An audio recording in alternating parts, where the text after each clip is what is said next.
जय गुरुदेव। देखो, संदेह करोगे तो तुम्हारा नुकसान हो जाएगा। संदेह और शंका से घर बर्बाद होता है, पूरा का पूरा समाज बर्बाद हो जाता है। शंका करोगे तो सारा राज बर्बाद होता है, और शंका करोगे तो धर्म बर्बाद हो जाता है।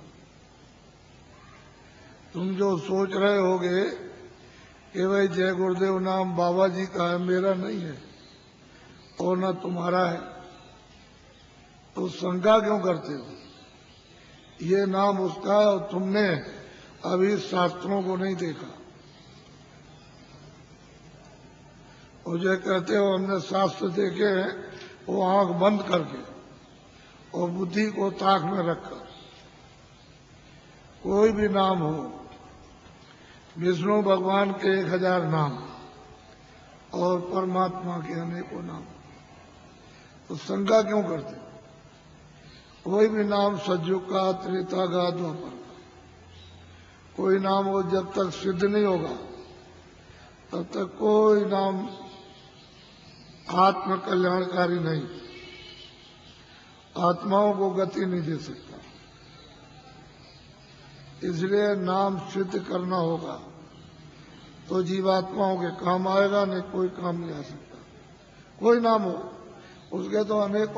तुम इतना नहीं समझ पाते हो कि सूरज निकलता है तो अलग अलग देशों में, अलग अलग मुल्कों में अलग अलग नाम।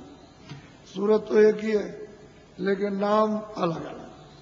तो तुम ये नहीं जानते हो कि तुम्हारे यहाँ नाम अलग है, दूसरे मुल्क में जाओ अलग, तीसरे मुल्क में अलग।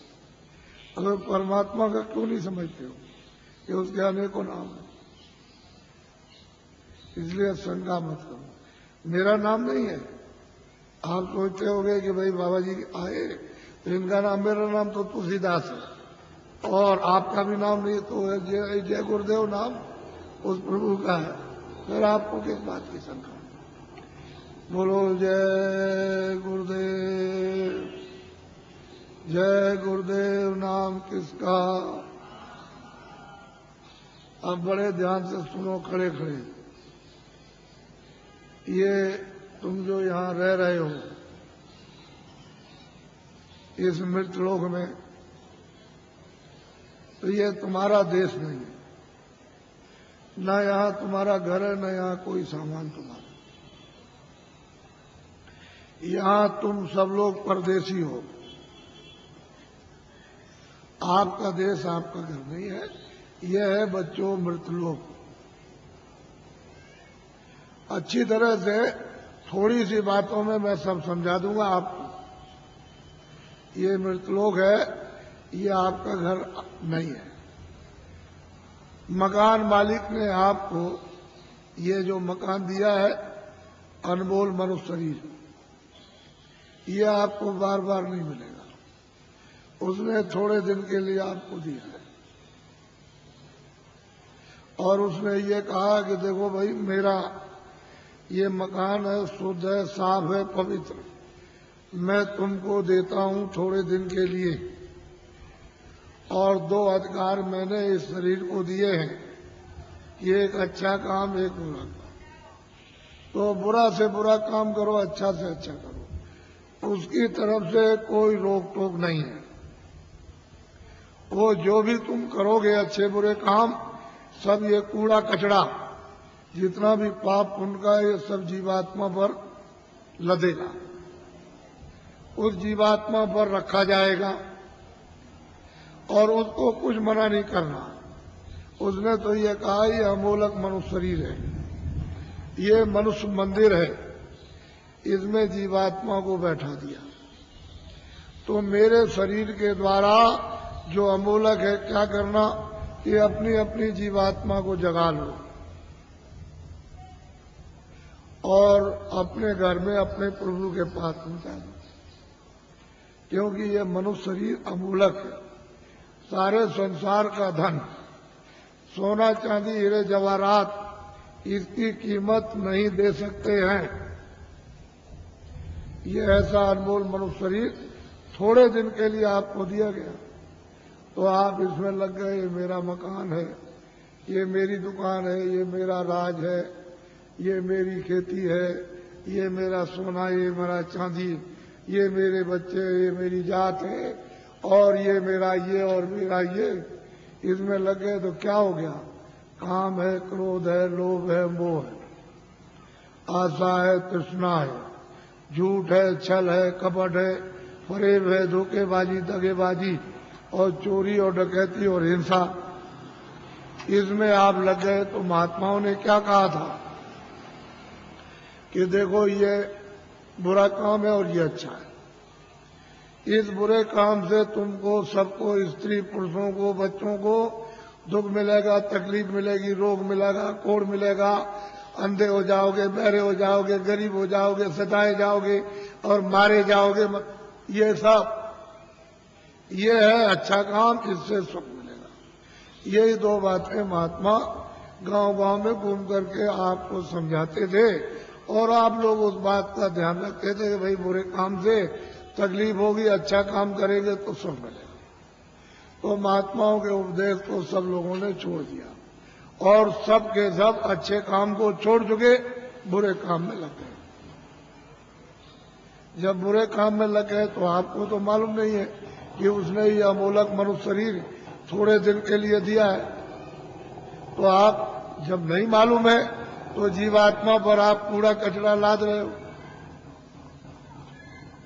इस बार तो जब घड़ा भर जाएगा तो ये तो बाहर से बहेगा, फूटेगा और टूटेगा और आग निकलेगी, जहर निकलेगा, तो तुमको तो कुछ मालूम नहीं। जब उसका तुम तो समझते हो कि ये मेरा है, तब तक समय इसका पूरा हो गया। अनमोल मनुष्य मंदिर का इसका समय पूरा हो गया। उसने अपने सिपाही बुलाए, इसने मकान मालिक, ये देखो ये है, ये लल्लू सिंह है, ये रामनाथ है, ये श्यामवती है और ये लीलावती, और ये मतलब जहांगीर है। इनका वक्त और समय हो गया, जाओ फौरन मकान खाली करा लो। तो कागज कहते हैं वारंट, वो फौरन लेकर के दौड़ पड़ेंगे और वहीं से आवाज देंगे। तुम इस वक्त में वहां हो अमेरिका में तो जोर से यही से देंगे कि लल्लू सिंह तुम्हारा वक्त पूरा हो गया और आप तैयार हो जाओ मकान का। तो यहां से फौरन, यानी क्षण भी नहीं लगेंगे, वहां आवाज पहुंचेगी और जोर से धक्का मारेगी तो लल्लू सिंह उलट जाएंगे, वही गिर जाएंगे, आंखें अंधी हो जाएगी, कान बहरे हो जाएंगे, बुद्धि पागल हो जाएगी, जबान बंद हो जाएगी, बस उसी जगह फौरन। और वो सिपाही यहां से एक क्षण भी नहीं लगेगा, अमेरिका पहुंच जाएंगे और कहेंगे देखो ये मालिक का हुक्म हो गया, मकान खाली। तो मन को, बुद्धि को, चित्त को, प्राणों को और जीवात्मा को, रूह को इस अमोलक मनुष्य मंदिर से, जिस्मानी मस्जिद से निकाल बाहर। अब ये आपका शरीर ये पड़ा, ये मिट्टी है, ये मकान और ये जमीन और ये राज, ये पाट, घर का सामान, दुकान का सामान, दफ्तर का सामान, ये हिंदी, ये अंग्रेजी, उर्दू, ये आपकी ये पड़ी, ये पड़ा, सब सामान ये पड़ा। अब ये बताओ, ये इनमें से कोई सामान तुम्हारे साथ जाएगा? भूल जाएगा? तो तू कैसे कहता कि मेरा है? ये कैसे कहते हो कि मेरा? ये राज मेरा है, ये दुकान मेरी है, दफ्तर मेरा है, ये खेती मेरी है, ये मेरा है, ये कैसे? ये तो तेरा ये भी नहीं तो किराए का मकान है, ये नहीं समझा कि खाली हो गया, ये पड़ा।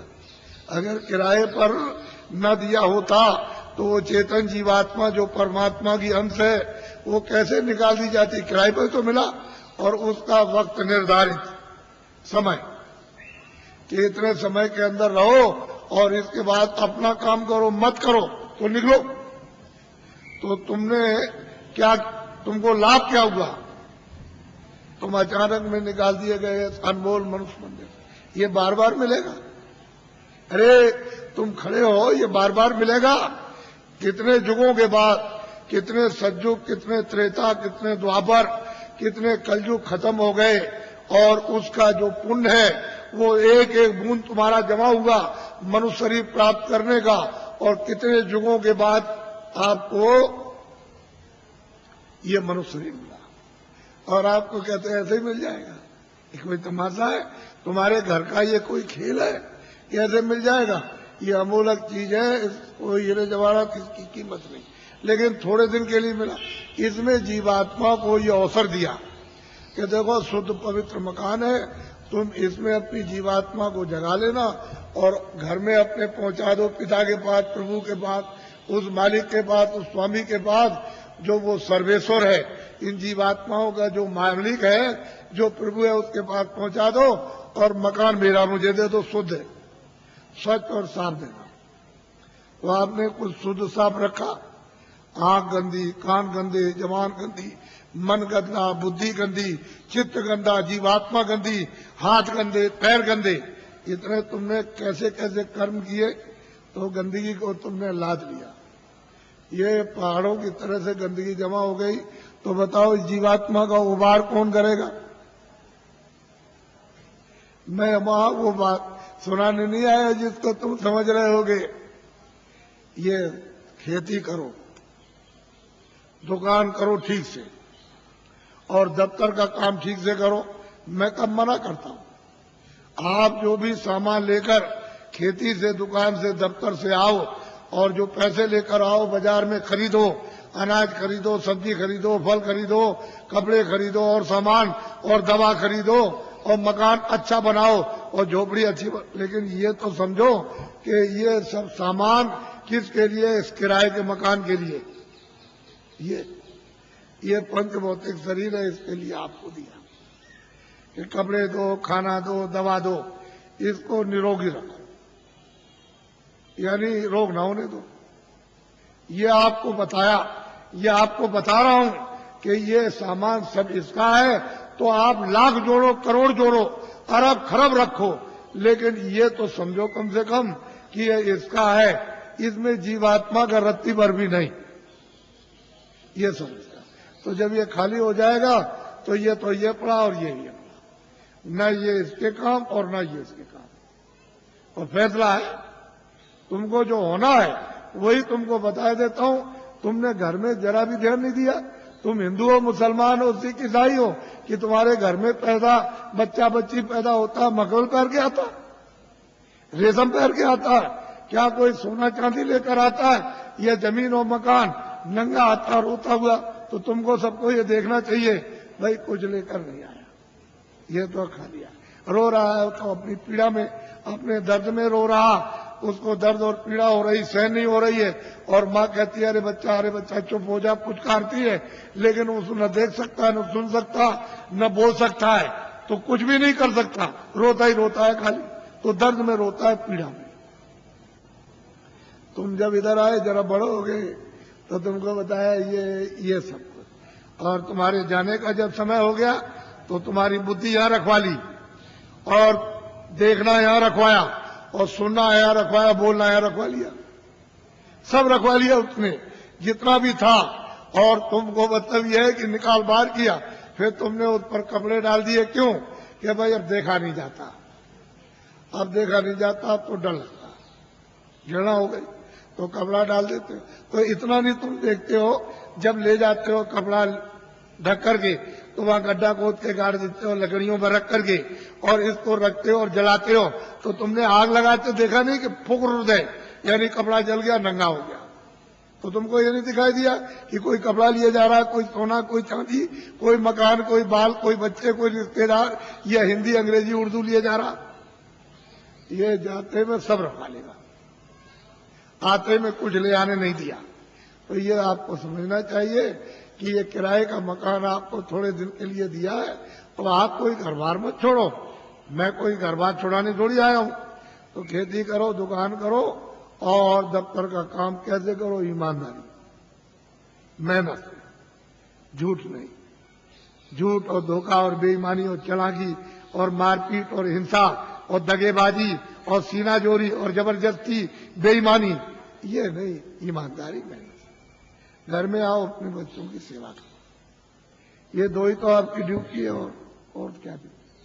और जब आप जाओ सोने, कोई काम ना हो, तो ये मनुष्य मंदिर है, इसमें जीवात्मा बैठी हुई है और ऊपर से परमात्मा 24 घंटे बोल रहा, एक क्षण भी बंद नहीं होता। 24 घंटे उसका कथा कीर्तन आरती 24 घंटे हो रही है, और तुम्हारे कानों तक आवाज दे रहा कि तू मेरी आवाज को सुन ले, और मेरी आवाज को सुनकर पकड़ के मेरे पास चला। तो तुम कभी सुना? कूड़ा कचरा लाद लिया इस पर। तो मैं तुमको जरा बताता हूं, ये तो बहुत से डॉक्टर हैं यहाँ, और आप पढ़े लिखे हो, विद्वान हो, आप जानते हो कि जीवात्मा कहाँ है इस शरीर में। तुमको मालूम, ये जो मिट्टी पड़ी है उसका एक बालू का कण, एक जर्रा उसके लाख टुकड़े कर दिए जाए, उससे भी वो छोटी है, और इस शरीर में बंद है। तो किसी ने एक्सरे में, किसी ने आले में बताया? कहीं नहीं पता चलता। सब लोग आला खींचते हैं कि इसमें कौन है, कौन निकल गया और कौन डाला गया, लेकिन कहीं कुछ नहीं। तो मैं तुमको बताता हूं, तुम तो मतलब यह है कि मेरी बात पढ़े लिखे अनपढ़ सब सुनो। देखो ये मनुष्य शरीर, बच्चा पीछे हो जाओ, इधर पीछे मत खींचना नहीं फोटो को, ये सत्संग हो रहा है नहीं, आप कुछ मत करो। ये फोटो किस लिए खींच रहे हैं? अभी मत खींचो। देखो मेरी तरफ, ये अनमोल मनुष्य शरीर है, ये मनुष्य मंदिर है, इसमें 24 घंटे देववाणी, आकाशवाणी, आसमानी आवाज, कलमा और आयतें हो रही है। मैं तुमको इधर बताता हूं, देखो इधर, ये जीवात्मा न इधर है न इस तरफ है, न ये इधर बैठी हुई न इधर, और न इस तरफ है, यानी इधर नीचे कहीं नहीं। अब मेरी तरफ देखो, ये दोनों आंखें बीचों बीच में, ये जीवात्मा दोनों आंखों के मध्य में, दरमियान में ये बैठी हुई। यहां उस जीवात्मा में एक आंख है, वो तीसरी आंख, तीसरा नेत्र, और शरीर में दो आंखें। कितनी आंख हुई? बोलो, जोर से बोला करो ताकि समझ में आ जाए। 3 आंखें हो गई। देखो इधर, ये जीवात्मा दोनों आंखों के बीचों बीच बैठी हुई है। उस जीवात्मा में एक कान है और शरीर में 2 कान। कितने कान में? 3 कान पे। अब तुम समझ लोगे तो जल्दी आ जाएगा। ये जीवात्मा बैठी हुई है दोनों आंखों के बीचों बीच। उस जीवात्मा में एक नाक है और शरीर में 2 नाक। कितनी नाक हुई? 3 हो गई। तुमको कभी किसी ने बताया कि 3 आंख है, 3 कान है, 3 नाक है? कोई बताने वाला तुमको मिला? पहले सोचो इस बात के लिए। तो इधर देखो, ये 2 आंख, 2 कान, 2 नाक, ये तो शरीर में। ये बाहर का काम करते हैं, सुनने का और देखने का और सूंघने का। अब जो अंदर में जीवात्मा जो बैठी है, उसमें एक कान है, एक आंख है और एक नाक है। तो इस आकाश के ऊपर सुनने का काम करेगी, देखने का और सूंघने का। तो तुमने कभी शास्त्रों में कि स्वर्ग की और बैकुंठ की बहस्ती कितनी सुगंधी है, तुमने कभी सुना? तो ये नाक सूंघेगी। वहां कितनी सुंदरता है, यानी कितनी वहां खूबसूरती है, तो ये आंख देखेगी ये बाहर की। तुमने कभी किसी से पूछा? और तुमने कभी रामायण है, गीता है, कभी शास्त्रों को तुमने ध्यान से पढ़ा? उन महात्माओं ने तो देखा था, उन्होंने तो तीसरी आंख, तीसरा कान उन्होंने खोला था। इन आत्माओं की जमीन जो ये दोनों आंखों के बीचों बीच बैठी हुई है, तो इधर देखो ये डंडा है, ये पूरा डंडा, पूरा का पूरा।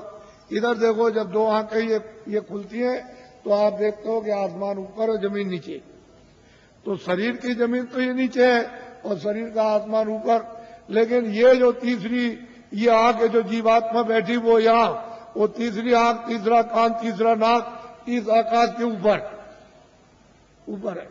तो आत्माओं की जमीन ऊपर है, जीवात्माओं की जमीन ऊपर है। वो चेतन है, वो जड़ नहीं है। ये खेती नहीं है, दुकान नहीं है, दफ्तर नहीं है, ये कपड़े नहीं है, कोई सामान नहीं, कोई टट्टी नहीं, कोई पेशाब नहीं, कोई लड़का नहीं, कोई गाली नहीं, कोई गलौज नहीं, कोई धोखा नहीं, कोई बेईमानी नहीं, कोई मस्जिद नहीं, कोई मंदिर नहीं। ये जीवात्माओं की चेतन जमीन ऊपर। तो तुमने कभी किसी से पूछा कि महात्मा नाम किसका है, योगी किसको कहते हैं, क्यों योगी कहा जाता, क्यों महात्मा कहा जाता, क्यों महापुरुष कहा, ये तो आपने कभी पूछा नहीं।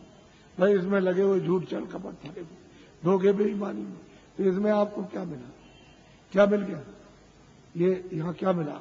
वो तो जो यहाँ कुछ है वो तो क्षणिक, ये तुम्हारे कानों तक ऊपर से आवाज आ रही है, उधर से प्रकाश आ रहा, तो उस प्रकाश का आनंद और उसका देववाणी का वो ठंडक तुमको मालूम होती है इंद्रियों के द्वारा, तो तुम कहते हो जरा सा आनंद मिल गया, फिर और जगह मिलेगा, और जगह मिलेगा, और मिलेगा, वो देखने में मिल जाएगा, सुनने में मिलेगा, कपड़े में मिलेगा, मकान में मिल जाएगा, खाने में मिल जाएगा, स्त्री में मिलेगा, बच्चे में मिलेगा, चलो राजपाट में मिल जाएगा, सारी दुनिया पर राज करना, लेकिन वहां गए कुछ नहीं है ही नहीं।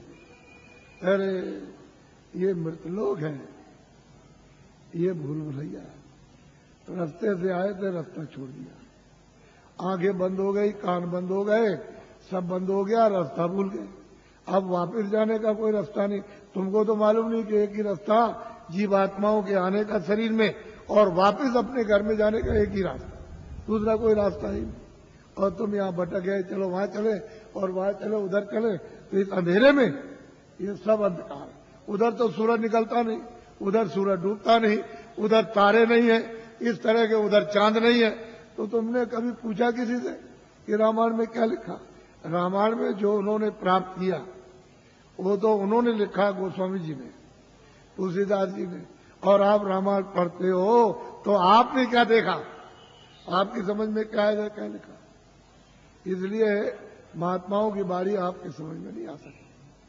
तभी तो अर्थ का अनर्थ हो गया, और धर्म का अधर्म हो गया, और कर्म का अकर्म हो गया, और सत्य का असत्य हो गया, और न्याय का अन्याय हो गया, और प्रेम का दुश्मनी हो गई घर घर में। तो बताओ, मैं तो तुमको अमूलक चीज देने आया था, लेकिन अब यह है कि थोड़ी बारिश हो गई तो ये जमीन अमीन भीग गई, तो आप समझते हो हमारे कपड़े गंदे हो जा रहे। कपड़े तो बच्चा गंदे होते ही हैं और होंगे ही, लेकिन जो जीवात्मा जो कितने जन्मों से गंदी हो गई, कभी तुम इसकी सफाई करके इसको आजाद स्वतंत्र कभी करोगे? कभी तुमको ये मौका मिलेगा? ये तो समय निकला जा रहा, अभी बस समय खत्म हो रहा। बहुत तो समय चला गया आपका, बहुत बरस आपके निकल गए, अब ये थोड़े से रह गए, वो भी निकलने वाला। बस फौरन वारंट अभी कटता है और तुमको निकाल देगा। बस सुई की नोक और बालू का एक कण एक जर्रा जाने वाला, एक किराए का मकान है। तो अमूलक चीज, ये अनमोल मनुष्य मंदिर में ये जीवात्माओं का अमूलक धन। तो तुमने ये तो कभी सोचा नहीं कि भाई हमने जीवात्मा के लिए अभी तक क्या इकट्ठा किया, उसके लिए कौन सा धन कमा के रखा कि जब तुम यहां से जाने लगोगे तो जीवात्मा की रक्षा हिफाजत होगी। उधर तो कोई मदद करेगा नहीं, उधर तो इधर से निकालेगा, और उधर उसने हिसाब कर दिया कि इनको ले जाओ, इन्होंने बड़े मृत लोक में जाकर बड़े दुष्कर्म और बड़े मतलब बुरे काम और पाप कर्म किए, तो इनको ले जाओ, कुत्ते में बंद करो जाकर के। तो कुत्ते में बंद, कुत्ते से निकाला बिल्ली में बंद, बीच से निकाला तो गधे में बंद, गधे से निकाला ऊंट में बंद, तो ऊंट से निकाला किसी पंछी में बंद, तो 4 खाने 84 लक्षोनिया। फिर तुमको ये मनुष्य शरीर किधर मिलेगा? तुम तो ये सब जानते नहीं, तुमको तो ये सब मालूम नहीं, तुमने तो देखा नहीं। इसलिए मैं तुमको अमूलक चीज लेने की आया हूं। कुछ आत्म धन चलते चलाते, जीवात्मा के लिए कुछ आत्म धन, यानी ईश्वरीय खुदाई रूहों को खजाना, उनको कुछ दे दो इस जिस्म में, शरीर में, तो इसका भला हो जाए, नहीं तो ये जा रही है तो दब गई, ये इसको कौन छुड़ाएगा? बिना महापुरुष, बिना जानकार के इसका रास्ता कौन जानता है? कोई नहीं जानता, सब भटके हुए भूले हुए। तो अमूलक चीज लो, उसको देना चाहता हूं। इसलिए तुम ऐसा मत समझो कि कोई बाबा जी जय गुरुदेव है या बाबा जी भगवान है। हम तो पक्के आपके सेवक हैं, सेवक, कोई भगवान नहीं है, कोई जय गुरुदेव नहीं है। जय गुरुदेव तो वो है, हम तो आपके सेवक हैं। सेवा करने का मतलब वो यही होता है कि तुम्हारी गंदगी को साफ, जो तुम्हारी गंदगी धोता है, साफ करता है, उसका नाम सेवक ही है। जितने भी भारत में महापुरुष आए इस प्रभु को प्राप्त करने के लिए इस कलयुग में, वो सब के सब सेवक रहे। वो कभी महात्मा नहीं बने, न कभी महात्मा बनेंगे, न बने, न उन्होंने कभी इच्छा और न उन्होंने कभी स्वप्ने मतलब ये कभी सोचा। वो तो सेवक, तो तुम लोग उनको पहचान भी नहीं पाते। और उनके पास में अमोलक धन होता, अमोलक खजाना, और तुम ले नहीं पाते। इसी जमीन में वो भी आते हैं, इसी जमीन में तुम हो, तुम इसमें लगे पड़े हुए हो, और वो यहाँ से निकल के चले गए और तुमको कहते हैं भाई जल्दी कुछ अपना काम करो, नहीं तो ये पराया काम, ये बोझा ढोते हो, ये तो छूटने वाला है, तो ये शरीर चला जाएगा, ये तो मकान तुम्हारा नहीं हो, ये सामान पड़ा रह जाएगा। तो अमोलक चीज है, अमोलक धन है, तुम्हारे सवाल खजाना रखा अथा। लेकिन अब क्या करे बेचारी जीवात्मा, ये इसमें बंद है, इस कोठरी में बंद हो गई, अस्कार में फंस गई। अब इसको कुछ नहीं सुनाई दिखाई कुछ नहीं देता। तो कोई महात्मा मिले तभी तो उनकी कृपा दया दृष्टि हो और वो कुछ मतलब ये शुद्धि सफाई करें तो कुछ रास्ता दे दें तो अच्छा रहेगा, नहीं कहा मिलता। तो अमोलक चीज लिए जल्दी में अच्छा रहेगा। हम ज्यादा और कुछ नहीं बोलेंगे, लेकिन इतना जरूर कहेंगे ये बड़ा भारी परिवर्तन होगा तुम्हारे घर में, तुम्हारे व्यापार में, तुम्हारे धर्म में, तुम्हारी जाति में, तुम्हारे मतलब खेती में, तुम्हारे मतलब दफ्तर दुकान में और तुम्हारे राज में। इतना भारी परिवर्तन होगा जो तुमको ख्वाब और सुन में भी पता नहीं है। ऐसा मालूम होता है कि बड़े भारी कष्ट होने वाले, तकलीफ तुमको तो अभी पता नहीं है। अभी तक इतनी तकलीफ 47 सालों में नहीं आई, इतना दुख नहीं आया, इतनी परेशानी नहीं आई, इतना कोलाहल नहीं हुआ, इतना त्रायमाम नहीं मचा वो आगे आने वाला। तो तुमने कोई बचाव के लिए सोचा, कोई बचाव की कोई औषधि, कोई चीज आपने ली है कि जिससे कि तकलीफों से बचाओ? तो उसके लिए तो कुछ नहीं। लेकिन मैं तुमको इशारा किए देता हूं ताकि तुम दुकानदार हो, पढ़े लिखे हो, ताकि तुम भी ये समझ जाओ। देखो मेरी विनती प्रार्थना है कि आप कोई भी आंदोलन हड़ताल तोड़ दो। दुकान को बंद करना, दुकान को जलाना, कारखाने को बंद करना, कारखाने को जलाना, दफ्तर को बंद करना, दफ्तर को जलाना, फिर बस को तोड़ना, रेल को तोड़ना, सड़क तोड़ना, ये सब अमानवीय काम आप लोग अपने अपने सब लोग बंद कर दो। ये तुम्हारा काम नहीं है। सही सच्ची बात तो ये है, ये बुद्धि का पागलपन है। इसको तो आप बंद कर दीजिए। क्यों बंद कर दीजिए? यही जब तुमको राज मिला था और खजाना तुमको मिल गया, फौज फाटा, कागज पत्थर और दफ्तर मिल गए, प्रजा मिल गई, तो इसको सबको उपदेश करना चाहिए था कि ये सब सामान तुम्हारा है। दफ्तर तुम्हारा, खेती तुम्हारी, दुकान तुम्हारी, कारखाना तुम्हारा, बस तुम्हारी, और तुम्हारा मतलब ये रेल तुम्हारी, सड़कें तुम्हारी, और तुम्हारे काम आएंगे, सब तुम्हारा है। और ठीक भी बात है। अभी मैं रास्ते में आ रहा था तो रास्ता जाम है, तो सड़क तो आप भाई आपकी है, आप आ रहे हो, आपके काम आएगी। तो मतलब इसका मतलब ये नहीं है कि आप नहीं गए उस सड़क पर तो आपके काम आएगी। आप 2 दिन बाद जाओगे तो सड़क जाम हो जाएगी। तो आपको तो ये जानना चाहिए सब चीजें मेरी है। अब इनको आपने जला दिया, जलवा दिया, जला दिया, तोड़ दिया, फोड़ दिया, दुकान को, दफ्तर को, कारखाने को, इसको उसको, तो ये जो आमदनी का नुकसान हुआ ये किसका हुआ? हे बच्चों, तुमने अपनी आमदनी उसको जला करके खाक कर दी, अब रो रहे हो। तो ये लोग राज कर रहे प्रांतों में और वहां सेंटर में, तो देखा इनको कि भाई अब पैसा नहीं रह गया, अब क्या किया जाए? तो ये बाहर भगे, बाहर से ले आए कर्जा मांग करके, हमारा देश गरीब है तो हमको कर्जा दे दो। सब देशों से मांगा है और सब से ले आए। कितना ले आए इसको वो जाने, आप तो जान नहीं सकते हो, लेकिन इतना कर्जा ले आए कि दे नहीं सकते, और उस कर्जे का इतना ब्याज हो गया नहीं दे सकते। अब कौन लगाए कौन नहीं लगाए तो आप जानो।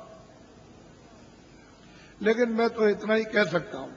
पर ये आपको बताना चाहता हूं कि वो भी जो कर्जा लाए तो खत्म, पता नहीं कहां चला गया। अब ये लोग भगे कि देश कैसे चलेगा, तो वहां सरकारों से मिले हर मुल्क में कि देखो भाई हमारा देश बहुत गरीब है और मतलब यह है कि अपने देश के बड़े बड़े उद्योगपति से साहूकार पैसे वाले हमारे देश में भेजो, हम सुविधा सब प्रकार की देंगे और वो पूंजी का यानी रुपए पैसे का फैलाव कर दे देश का। तो लोग वहां से चल पड़े। तो मैं 4 साल से बोल रहा हूं लगातार कि देखो भाई उनके आने का यहां मुहूर्त नहीं है।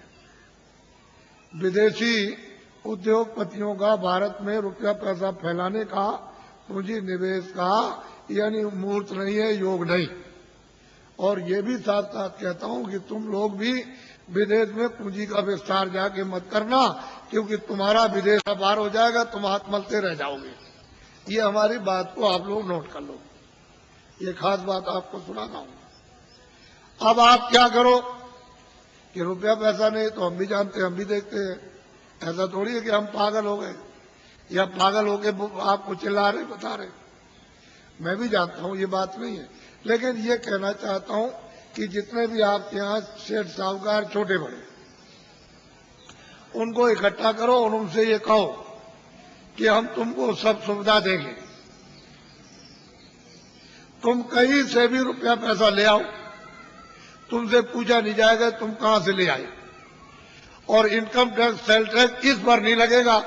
ये कारखाना लगाओ छोटा बड़ा, 1 साल में या 1.5 साल में या 2 साल के अंदर छोटा बड़ा कारखाना लगा दो। और इतना ही काम आप सेठ साहूकारों को करना है कि जितने बच्चे यानी छात्र स्कूल में पढ़ते हैं इनको नौकरी और काम दे दो, बस इतना ही। हम आपको पूरी सुविधा देंगे।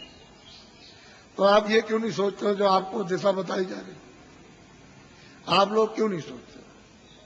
जब आपको एक दिशा बताई जा रही सही सच्ची, तो आप क्यों नहीं इसको सोचते हो इनको सुविधा दे दो, इनकम टैक्स सेल टैक्स थोड़े दिन के लिए तो खत्म करो। जब आमदनी बहुत होने लगे तो नॉमिनल यानी मतलब यह है कि मामूली तो ठीक है, लेकिन ये क्या, और पीछे वाले का आप अपना जो लेते हो लेते रहो, तो आप जानो। लेकिन ये कहो इनसे कि हम तुमको बैंक से रुपया नहीं देंगे, तुम कहीं से लाओ, तुमसे पूछा नहीं जाएगा। एक छोटा सा कानून बना दो 2 लाइन का, बस उसमें लिख दो कि भाई आपसे पूछा नहीं जाएगा और इस नए कारखाने पर कोई इनकम टैक्स सेल टैक्स नहीं लगेगा और आप छात्रों को काम नौकरी दो, बस आपको ये करना। लेकिन आपने मेरी बात को 4 साल से ध्यान में किसी ने नहीं दिया और दिन भर दिन तुम्हारी हालत इतनी जैसे कि लकड़ी में घुन लग गया, उससे भी बेहतर हालत होती जा रही। फिर तुम मानते क्यों नहीं हो?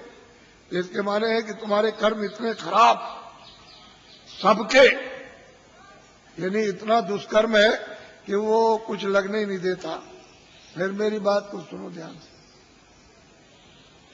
ये अगर बाहर से आ जाएंगे तो तुम्हारे कारखानों का नक्शा बनाएंगे कि तुम बनाते क्या हो अपने कारखाने में, वो सब नक्शा बना करके बाहर ले जाएंगे। फिर वो क्या करेंगे तुमको तो मालूम नहीं है कि वो आएंगे तो कई काम करेंगे कि तुम्हारा सामान बाहर बनाएंगे सुंदर, ये सुंदर कुछ सामान नहीं सुंदर बना देंगे और मजबूत, और जितना तुम्हारा 400 का है वो 100 का रखेंगे। 400 रुपए का बिकता है 100 ही का बेचेंगे, और 300 का बिकता है 50 का बेचेंगे। वो मुनाफा नहीं लेंगे, बड़े चालाक हैं कि मुनाफा नहीं लेंगे, और बाजार में वहां से सामान लाके उतार देंगे आपकी मंडी में। तो ये जब सामान जब ये देखेंगे लोग कहेंगे भाई बड़ा सुंदर है और बड़ा मजबूत और बहुत सस्ता है, ये सामान तो ये यहाँ का दुकानों पर रखा है देसी बाजारों का, ये तो बहुत महंगा है, तो कोई लेगा नहीं। क्षमा करना, एक बात तो ये। और वो क्या करेंगे, बड़े बड़े बोर्ड बना दिए, 3-3 लाख 2-2 लाख और 5-5 लाख के कलकत्ते और दिल्ली और बंबई में उन्होंने लगा दिया कि ये मेरा विदेशी कंपनी का नाम, और उसके उन्होंने शेयर निकाल दिए। तो आपने शेयर खरीदना शुरू कर दिया और शेयर खरीदने लगे, वो तो शेयर बेच करके दलालों को दे दिया और वो रुपया ले गए देसी बॉर्डर पर, वहां डॉलर ले लिया और चले गए अपने देश में। वहां से कहते हैं कि भारत अभी अस्थिर है, अभी हम पुनः फिर से विचार करेंगे। एक बात तो ये हो गई। और यहाँ 19 शहरों को एक ईंट नहीं रखी है और सुई की नोक नहीं बनी यहाँ भारत में, और कंपनी का नाम और शेयर बिक रहे और दलाल बराबर निरंतर बेच रहे। अरे बच्चा, ये सामान जो ले आकर दुकानों पर जब नहीं बिकेगा तो उससे भी कम बेचोगे आप। जब ये नहीं बिकेगा और उन कारखानों का सामान उठा करके तुम अपनी दुकानों पर नहीं ले आओगे तो वो क्या करेंगे कारखाने वाले? वो तो अपने आप बंद हो जाएंगे बिना हमारे पर गए। कोई हड़ताल नहीं, कोई ये नहीं, कोई तोड़फोड़ नहीं, वो ऐसे ही बंद हो गए। तो जितने भी वहां मजदूर और वहां पर जितने भी क्लर्क और वहां मैनेजर काम करते हैं, सब जब बंद हो जाएंगे तो घर बैठ जाएंगे। तो आखिर उनके बच्चे पढ़ते हैं स्कूल में तो काम, जब सब कारखाने बंद हो जाएंगे तो नौकरी कम। इन छात्रों को किधर से मिलेगा? कभी आपने सबने बैठ करके इस पर गहराई से सोचा? ऐसे हवाबाजी करते रहे। फिर वो आएंगे यहाँ सब जगह अड्डा जमा लेंगे, सब जगह। और तुम जितने भी की पोस्ट के, बड़ी पोस्ट के बड़े जिम्मेदार, उनको सबको अपने पैसे, क्यों कि भारत का आदमी बहुत लालची, बहुत लालची, उनको खरीद लेंगे तो ये भारत भर फिर गुलाम हो जाएगा और तुम ऐसे हाथ मलते रह जाएगा, सट से चला जाएगा, सट से। इसलिए सोचो, बाबा जी का अगर इसमें कोई मतलब हो तब तो एक बात कह भी सकते हो। तो मैं तुम्हारी परेशानी जो तुम चिल्लाते हो आकर के और कहते हो बड़ी तकलीफ है और बड़े ये, तो भाई डॉक्टर हैं और बड़ी बड़ी फैक्ट्रियां और बड़े बड़े अस्पताल है, वहां जाओ दवा करो। जा कह लगे हमने तो बहुत दवा करी और हमारी घर घर बीमारी, ये जितने बैठे सब बीमार, बच्चे बीमार, बच्ची बीमार, बुढ़ा बीमार, अड़ोस में पड़ोस में बीमार, बीमारी बीमारी बीमारी, और दवा खाते खाते परेशान, और अब मतलब ये बीमारी नहीं जाती है तो इधर गिरते हो आकर के इधर कि भाई कुछ बता दिए, कुछ दया कर दिए, कुछ भाई यहाँ कहाँ से अस्पताल, यहाँ जाओ अस्पताल में जाकर के कह लगे वो तो हम सब कर आए और सब दवा खा ली, कोई दवा हमने छोड़ी नहीं, तो इधर कैसे आए? कह लगे तो दुआ दे दीजिए आ सकते। अब क्या करें? अब इनकी तकलीफ देख करके कुछ खा भी नहीं जाता, क्या तकलीफ है। अब इनसे कहते हैं कि भाई तुम, अरे भाई तुम ये क्या कर रहे हो, ये जो बुरे काम करते हैं इसी से तकलीफ आई, तो बुरा काम तो कम से कम छोड़ दो। तो बात तुमसे समझ में नहीं आता उनकी कि भाई कैसे छोड़ेंगे वो।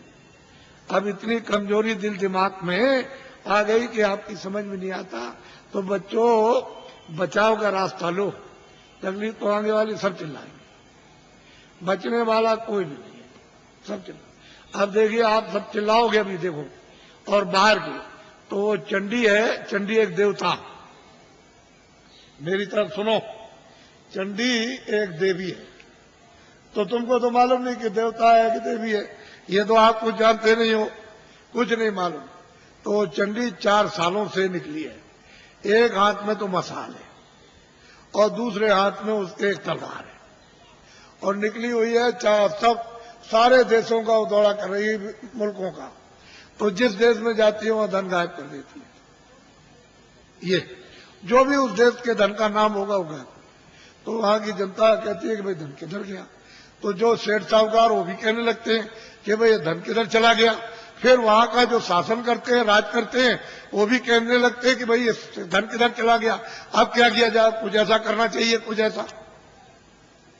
दूसरे मुल्क में जाएगी वहां का, तीसरे मुल्क में, सब मुल्कों में जाएगी और भारत में भी आएगी।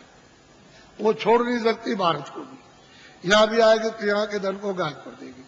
तो यहाँ जनता कहेगी कि अरे भाई मतलब धन किधर चला गया, ये सेठ साहूकार सब लोग कहेंगे भाई धन किधर गया। वो शासन करते हैं दिल्ली में, प्रांतों में, ये भी कहेंगे भाई धन किधर चला गया, समझ में नहीं आता। ये सब मुल्कों के जब सब के सब चिल्लाने लगे और रेडियो और अखबारों पर आने लगे, अरे बच्चा तब मेरी बात को मान लेना, अभी तो सुन तो ले, तब तो तुम मानना बात को, लेकिन लिख के तो रखो कि बाबा जी आज मतलब ये 26 तारीख को आपके धार में आए और वो उन्होंने ये बात कही सबके लिए, किसी मुल्क को छोड़ा नहीं, कोई आपके जात पात, इसमें कोई हिंदू मुसलमान की बात या कोई आलोचना की बात हो तब तो एक बात कहो, यहाँ तो सब मनुष्य इंसानों की बात हो रही। तो आप लोग अगर सुनोगे नहीं और बचाओ नहीं तो फिर समझ लो आप कि क्या मुसीबत आ रही है आगे देखना। जब एकदम घटना हो जाती है तो मतलब यह है कि पानी आ जाए और लोग कोई कह करके जाए कि भाई घर का सामान छत पर रख देना ऊपर और बाल बच्चों से और जानवरों से होशियार रहना, तो तुम सोचे रहे छत देखा जाएगा, तब तक उधर से पानी आया, घर में घुस गया। और जब तक तुम जगे तब तक इतना हो गया, वो बच्चा सो रहा था, तुम अपनी जान लेके वो भगोगे कि बच्चे को बचाओगे। बच्चा छूट गया, सामान तो सब गए और जानवर बंधे थे मर गए। तो जो कह करके गया था तुमने उसकी बात क्यों नहीं सुनी? वो तो तुम्हारे हित की बात कर रहा था, उसका क्या हित था? अरे जो कह के गया उसका लाभ मुझे बताओ क्या था? वो तो ये देख रहा था आपको दुख होगा तो जब मैं रोएंगे चिल्लाएंगे तो मुझे भी दुख होगा, तो वो कह के गया था आपको, तो सुनना चाहिए था। सीधी सादी बात, समय बड़ा खराब आ रहा। अच्छा, अब मैं आपको अमूलक चीज दे दूं। ये तो बाहर की बातें समझा दी, आपको थोड़ी सी इशारा कर दिया, लेकिन ये बात जरूर है कि घर बार तुम कभी मत छोड़ना, खेती मत छोड़ना, दुकान मत छोड़ना, दफ्तर का काम। जो भी आदमी घर बार छोड़ के बच्चों को छोड़ के चला जाएगा कामकाज और साधु हो जाएगा, उसको कभी भगवान नहीं मिलेगा, कभी भी नहीं मिल सकता। ये पहले मेरी बात को ध्यान से सुनो। अपने घर में रहो, बच्चों के बीच में रहो, इसी जगह, और 23 घंटे तुम मेहनत करो इस शरीर से, शरीर के लिए। दुकान करो, दफ्तर का काम, खेती करो, इस शरीर के लिए, भोजन कपड़ों के लिए, इसके लिए, दवा के लिए, सब, और बच्चों के लिए, किसके लिए, और 1 घंटा उसमें से बचाओ अपनी जीवात्मा के धन के लिए, ताकि इसको कल्याण हो जाए, इसकी मुक्ति हो जाए, ये आवागमन से छुटकारा पा जाए, न जल में न मरे। 1 घंटा तुम नहीं बचा सकते हो, और 23 घंटे इसमें तुमको लगाने को कह रहे। तुमको ये तो नहीं कह रहे कि तुम छोड़ देना को, ये तो सोचो तुम। और मैं तुमको इसी मनुष्य रूप मंदिर में, इसी में जो अनमोल मनुष्य मंदिर जो दिया है, जिसमें जीवात्मा बंद है, उसी में मैं अभी रास्ता आपको बताता हूं। अभी इसको कहते हैं नामदान। इसके पहले 2 चीजों का ध्यान रखो हमेशा, कि शाकाहारी हो जाओ। जितने भी अनाज है, सब्जी है, फल है, दूध है, घी है, 100 बार खाओ। कितने बार? 100 बार। तुमको भूख लगे उससे भी ज्यादा खाना। तुमको कोई मना करने आए तब कहना। अच्छे मकान में रहो, अच्छी झोपड़ी में रहो, मना कौन करता आप? लेकिन शाकाहार, अशुद्ध आहार मत करना। बस इतना ही बचत करनी है कि आपको अशुद्ध आहार नहीं करना। किसी आदमी का, किसी बच्चे का, किसी पशु का, किसी पंछी का अशुद्ध आहार नहीं करना। शुद्ध आहार करो आप, जिससे शुद्ध बुद्धि रहे। मैं इतना ही तो आपको बताना, क्योंकि अशुद्ध आहार से तो तरह तरह घर में झगड़ा, बाहर झगड़ा, ये झगड़ा, वो झगड़ा, ये बीमारी, वो बीमारी, वो बीमारी, वो बीमारी, वो बीमारी, वो तो फैलने वाली है। अभी बीमारी जो फैलेगी उसको तो अभी आपने देखा ही नहीं। तो असल में शाकाहारी, शुद्ध आहार। दूसरा है बीड़ी पियो, तंबाकू पियो, हुक्का। मैंने तो कभी पिया नहीं, मुझे तो मालूम है नहीं कि हुक्का, बीड़ी, तंबाकू कैसा होता। लेकिन ये बच्चे जो 18 साल 20 साल के खड़े हैं, वो बीड़ी, तंबाकू, हुक्का नहीं पीते, कभी मत पीना। जो बच्चे नहीं पीते कभी मत पीना, एक खराब आदत न डालना।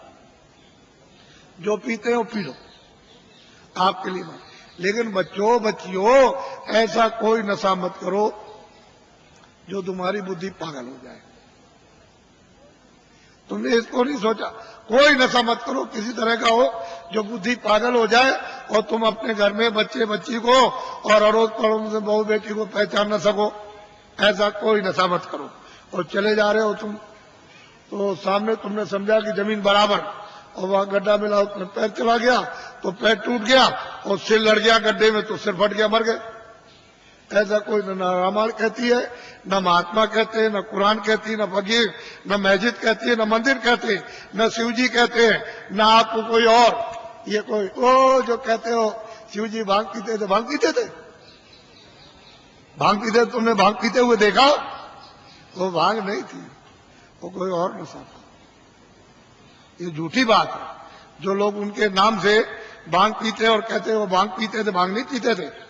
ये ऐसा देवता कभी भांग नहीं पीता, वो भांग नहीं पीते। लेकिन तुमने ये 2 चीजों से बचो, बाकी तो कोई मैंने मना किया नहीं।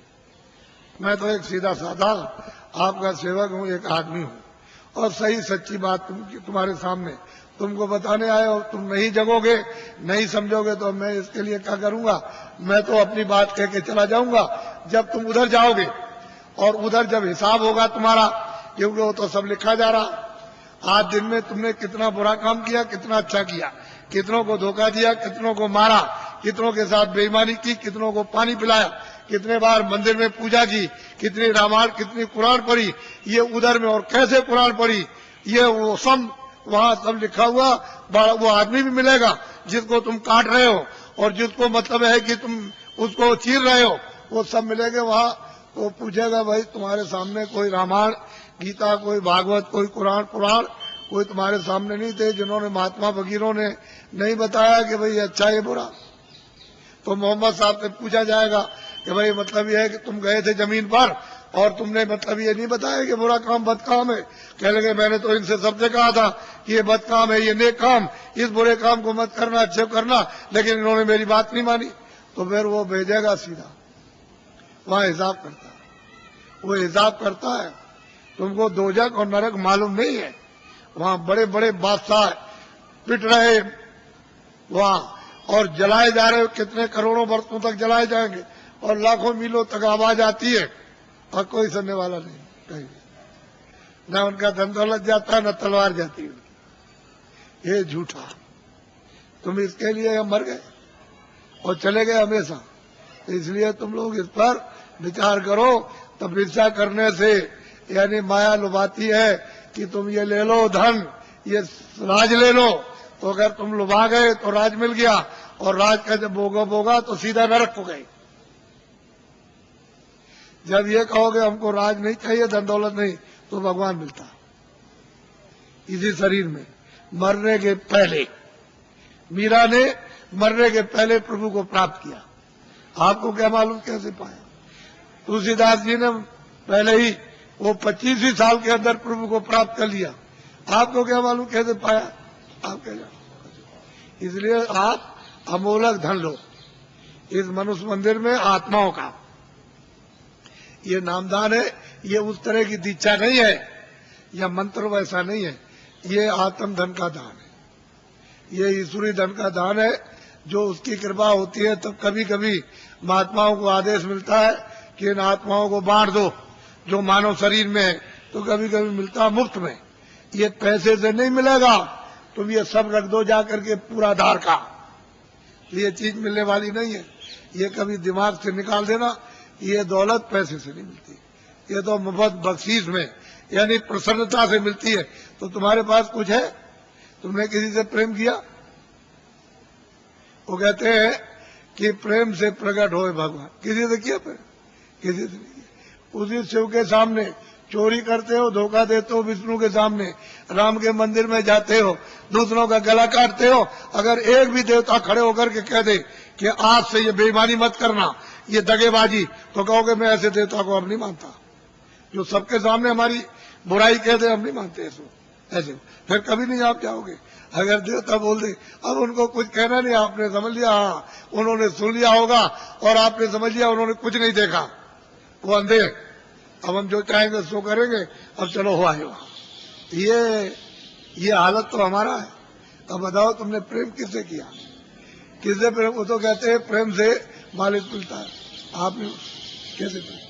इसलिए आप सीधा, बहुत सरल है, बहुत सीधा है।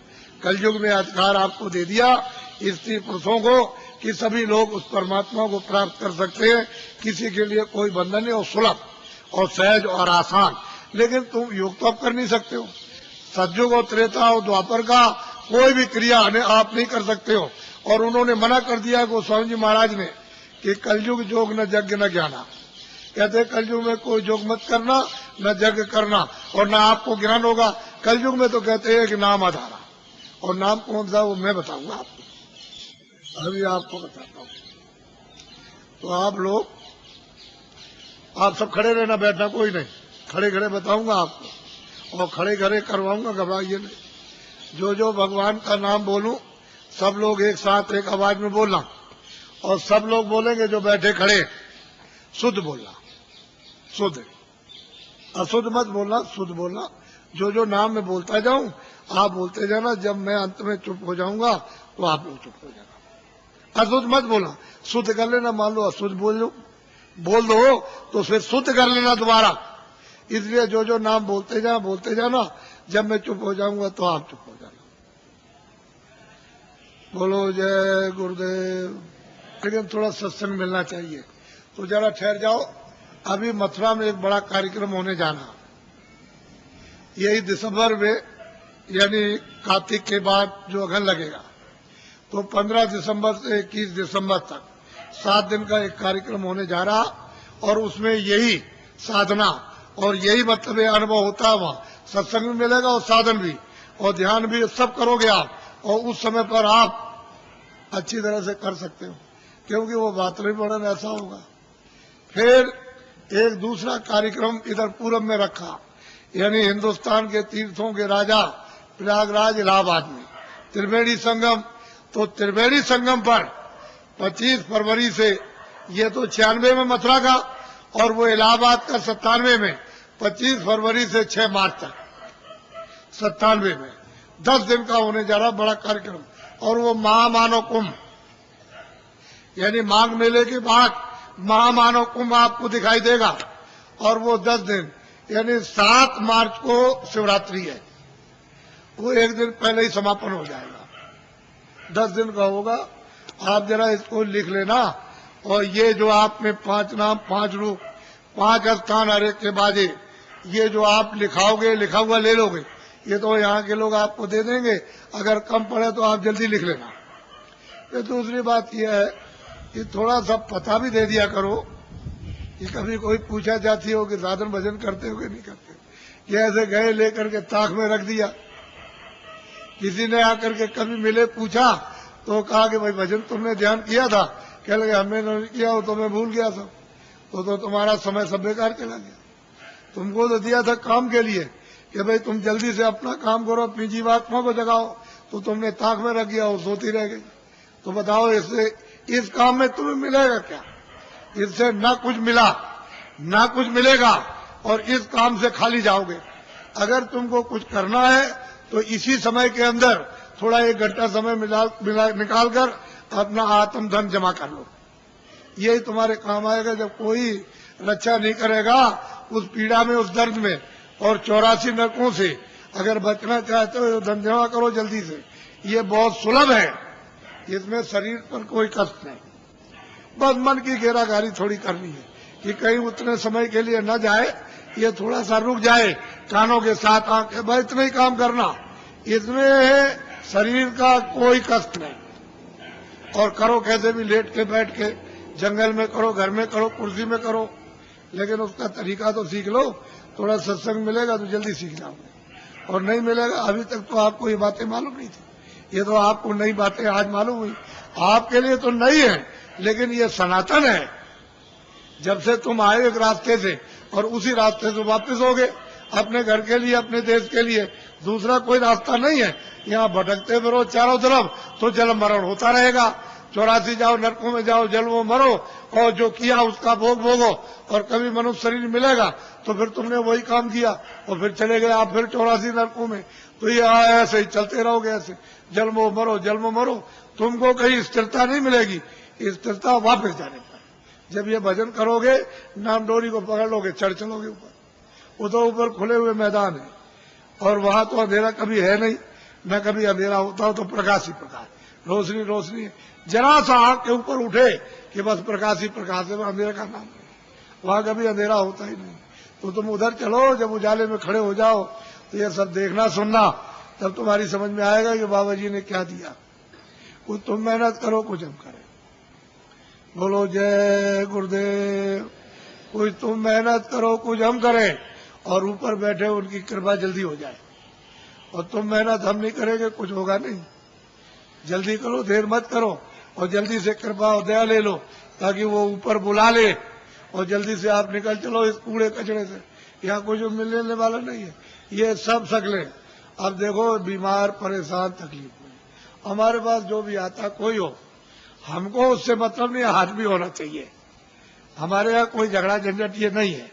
आदमी हो, उसमें जीवात्मा होनी चाहिए। तुम्हारे शास्त्रों में लिखा है हिंसा परमो धर्म, तो आपने इसका पालन किया? अब ये बताओ, आपने इसका पालन किया?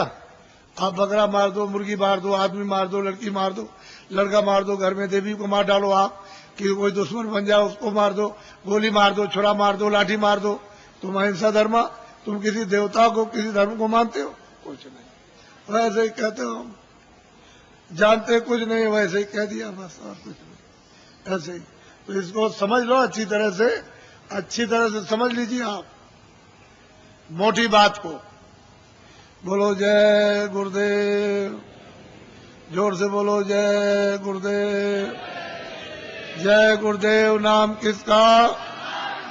अब ये इनको दे देना बच्चा, इनको नोट करा दो, और कुछ लोग जल्दी मिल जाए तो इनका पता भी नोट कर लेना, और कभी कभी इनसे पूछते रहना, यहाँ जो रहते हो उनको कि भाई भजन करते होगे? नहीं, तुमसे जब पूछेंगे भजन के लिए कि बोलो भजन किया कि नहीं किया, तुमने ध्यान किया, सुमरन किया कि नहीं किया, और तुमको मिला तब तो तुम करोगे ही। तुम जरा सा जितने दिन बताया उतने दिन कर लो, पहले बात की बात बाद में सोचना। हर रोज तुम महीने 2 महीने समय दो, नागा मत करना, तब तुम देखोगे तुमको क्या मिलता। तुम एक दिन भी नहीं बैठो तो मैं क्या करूंगा? मैं तो दरवाजे पर आकर काम करूंगा।